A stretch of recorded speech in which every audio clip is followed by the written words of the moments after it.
তারা বলেছে চট্টগ্রামকে ভারতের অংশ হিসেবে দাবি করে। এটা মামার বাড়ির আবদার। আমরাও বলি এইরকম বাজে কথা বললে আমাদের বাংলার নবাব সিরাজউদ্দৌলার যে বাংলা বিহার উড়িষ্যা, আমরা সেই বাংলা বিহার উড়িষ্যা আমরা দাবি করব। বন্ধুরা আমার, এইভাবে পলিটিক্যাল রেটরিক বাগাড়ম্বর করে ওরা মনে করেছে যে ভারতের জনগণের সাথে আমাদের কোনো শত্রুতা নেই, তাদের সাথে আমাদের মতপার্থক্য নেই, তারা শান্তিপ্রিয় ভালো মানুষ। কিন্তু তাদের কিছু নেতা যারা সেকুলার হল, আমরা মমতার প্রতি আমাদের শ্রদ্ধা ছিল। মমতা বন্দ্যোপাধ্যায় উনি বোধহয় কি বলে যে উনি সেকুলার, উনি ধর্মনিরপেক্ষ, সেখানে প্রত্যেক ধর্মগোষ্ঠীর মানুষ তার কাছে আশ্রয় পায়। তিনিও বললেন বাংলাদেশে শান্তিরক্ষী বাহিনী জাতিসংঘের পাঠানো দরকার। তো বাংলাদেশে আপনি কি দেখলেন মমতা বন্দ্যোপাধ্যায়? আপনাকে সবাই জানে আপনি ধর্মনিরপেক্ষ মানুষ, কিন্তু আপনাদের প্রত্যেকেরই মনের গভীরে কট্টর হিন্দুত্ববাদ আপনারা জিয়ে রাখেন, এইটা আজকে প্রমাণিত। আপনি এও জানেন না যে অন্য দেশে জাতিসংঘ বাহিনী অন্য দেশের লোক ওটা দাবি করতে পারে না। এটা এমনকি ইন্ডিয়ার পার্লামেন্টে অনেক এমপিও কথা বলেছে, কিন্তু ওরা মনে করে আরে বাংলাদেশ আবার কি দেশ, আমরা যা বলবো তাই হবে। সেটা হবে না।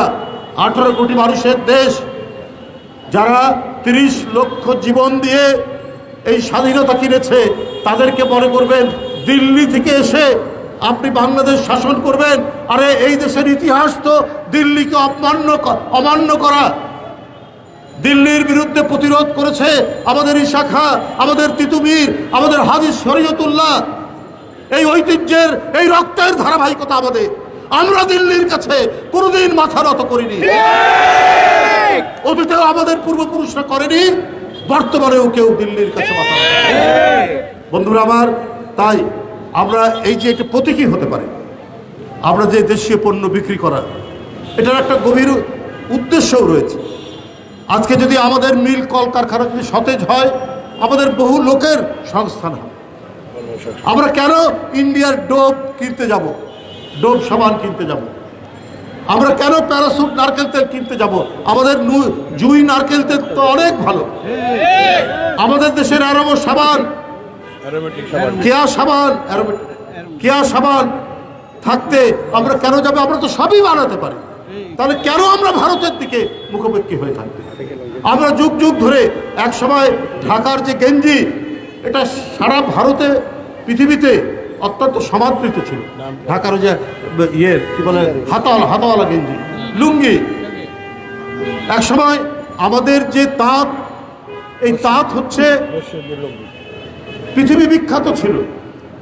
সেই জন্য আমরা এটার উপর গল্প শুনেছি, আমাদের তাঁতিরা এত মসৃণ তারা কাপড় বানাতে পারতেন বলে ইংরেজরা আঙ্গুল কেটে দিয়েছে। ধরে একটা গল্প চালু আছে।